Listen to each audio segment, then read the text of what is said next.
Education is core to our economy. But in order to guide our educational systems and maximize future income, we must understand the misalignment between education and our workforce. In my pursuit of higher education, I have earned 2 bachelor's degrees, 2 master's degrees, and am working on a PhD. In total, this has cost me over $150,000. I've done all this because I believe formal education is important. Part of this belief came from seeing charts like this, presenting a correlation between higher degrees and higher income, showing on average that a person with a college degree earns far more money than the average person without a high school diploma. This perceived higher earnings for having a 4-year degree has fueled a college for all philosophy, causing educators and parents to encourage going to the university, any university, to major in anything in pursuit of future job security, social mobility, and financial prosperity. This philosophy has increased college enrollment, resulting in 66% of high school graduates in this country enrolling in higher education right after high school. That's 2 out of 3. Initially, they are deemed the successful ones, but what you won't see advertised is the reality that most drop out, and only a quarter of those that enroll will finish a bachelor's degree. Only after these few graduate do many of them start exploring careers. It is here that they discover that their degree may not have prepared them for the world of work. You may be well educated, but not every degree is direct preparation for employment.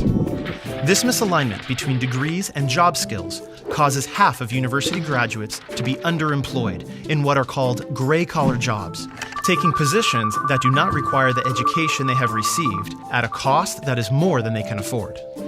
Conventional wisdom suggests that a university degree guarantees a higher salary. But with rising education costs, a shrinking job market, and the oversaturation of some academic majors in the workforce, this old advice is now a myth for a majority of students. The economy and the world have dramatically changed. Over the last 3 generations, we've gone from 13% of the population stepping into a college classroom to 60% attending some form of higher education. In 1960, when taking into account all jobs in the American economy, 20% required a 4-year degree or higher, 20% were technical jobs requiring skilled training, and 60% were classified as unskilled. But what's the right percentage to meet the labor market demand for tomorrow? In 2018, Harvard University predicts only 33% of all jobs will require a 4-year degree or more, while the overwhelming majority will be middle-skilled jobs, requiring technical skills and training at the credential or associate degree level. A 4-year degree may have many benefits, but think about the people you know who, from an economic perspective, inefficiently spent time and money to get a degree that perhaps they didn't really need for the career they are in.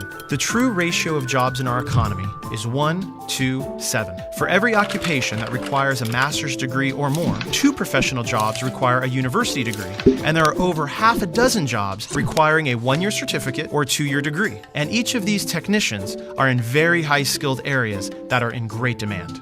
This ratio is fundamental to all industries. It was the same in 1950, the same in 1990, and will be the same in 2030. The hope for encouraging university education is that as the number of university-trained workers increases, the demand for their services in the workplace will increase as well. Unfortunately, this is not so. The whole pie may get bigger as the labor force and the economy grows, but the ratio will not change. The reality is, there will not be more professional jobs available within the labor market, and some professional jobs have been replaced by technology, or are being outsourced. Well-intentioned attempts to send more and more students straight to the university will not change the types of jobs that dominate our economy, nor will a college-for-all mentality mask these labor market realities. The college-for-all rhetoric that has been so much a part of the current education reform movement is often interpreted as university-for-all. This message needs to be significantly broadened to a post-high school credential-for-all. Students at various educational levels have left school without employable skills, setting up our children for failure, costing them and taxpayers millions. All while the labor market is desperate for highly trained, skilled technicians. So, how do you position yourself for high-wage, in-demand jobs? Let's say you were considering a career as either an electrician or a business manager. You would find that the average annual income for electricians is $51,000. only about half of the $105,000 average wage for management occupations. So at first glance, it looks as if getting a bachelor's degree in business is a no-brainer. But adding skills and ability into the picture adds a whole new dynamic. What if you have the potential to become an excellent electrician, but lack the skills and ability to be an excellent manager? Then you should be looking at projected incomes towards the bottom of the pay scale for managers and towards the top for electricians. You would then discover that electricians near the top of the pay scale make around $86,000, far higher than the income of a manager near the bottom of the pay scale at $52,000. Now, this is just one example, but the concept is true throughout all industries. The claim that you will make more money with an increased amount of education is not necessarily inaccurate, it's just incomplete.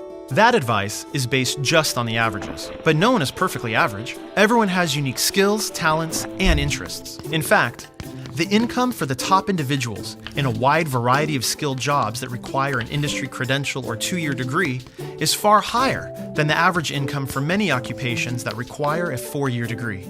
Nationally, associate degree earners range between $27,000 and $68,000, while bachelor's recipients earn between $34,000 and $97,000. But this data only accounts for the 25th to the 75th percentile of full-time adult workers.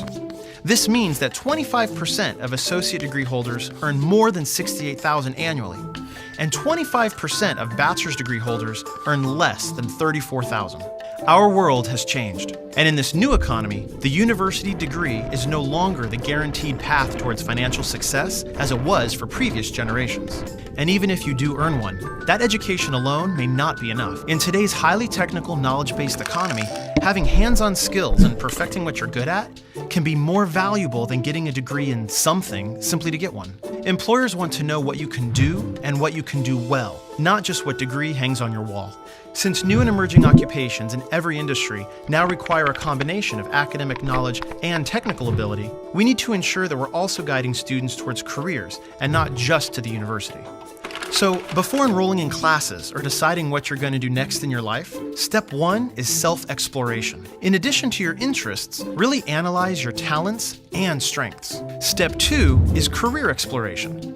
Understand the jobs available, the income ranges they pay, and evaluate the skills they require.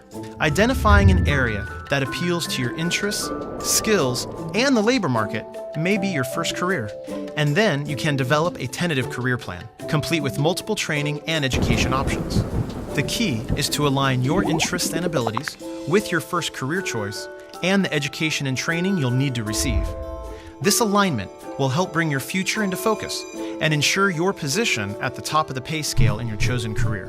What all this data shows is that success in the new economy is as much about acquiring the knowledge, skills, and abilities needed for in-demand occupations as it is to be well educated.